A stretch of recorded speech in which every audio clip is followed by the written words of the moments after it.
We'll start by removing the old plug. This can be done with a Phillips.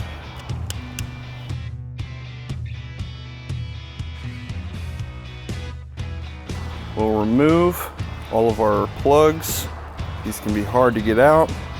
Using a surface, press them through, will allow you to remove all the ends.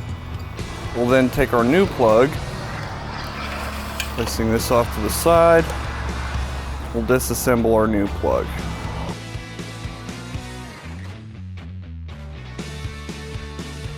We'll also need to remove the clamp.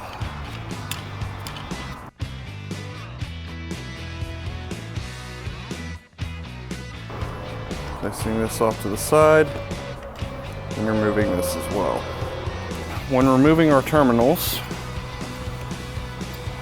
we'll want to leave just a little bit of insulation on so you can remember the color code.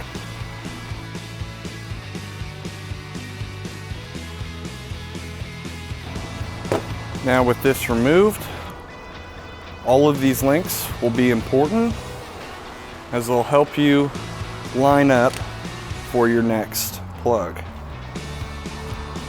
Before wiring in the next plug, you will need to measure and make sure you have plenty of length to apply the new wiring.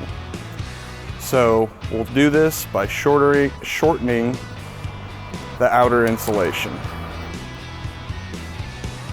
and rocking the blade.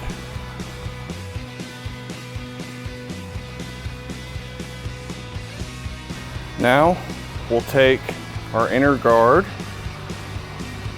and slide it over the outer insulation. When wiring this in, you'll follow the same color code. Green will always be the round terminal, and white will always be the bottom terminal. These will have very different lengths in cut for putting them in the terminals. We'll start with the green, lining it up to where it needs to go, and we'll cut any excess.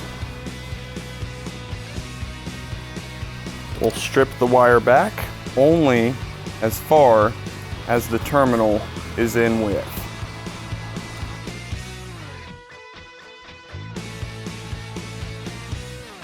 Then we'll loosen our terminal.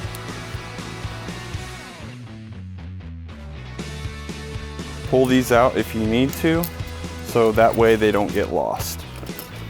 Now we'll line it up so our guard fits in the crease, and we'll carefully place the neutral wire in the terminal. Be careful there's no fraying. That can be resolved by twisting the wire more. Using Loctite before fastening the screw will help it stay tight. Make sure this is snug and the screw is not stripped out. We can cut lengths for our other terminals. You'll notice green is always going to be marked just like white will be marked as well. Like I said, green will be on top, white will be on the bottom.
put it back into the housing,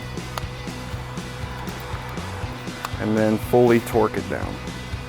Recheck all your terminals and make sure they are fully torqued down.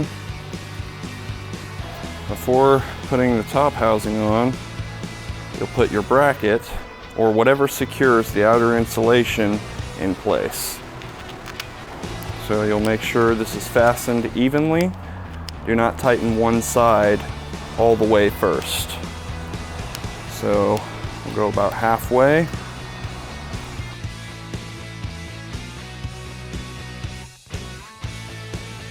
And then it may vary depending on the thickness of the cord. But as long as it is secured to the plug, then you're good to assemble the rest of the shore power cable.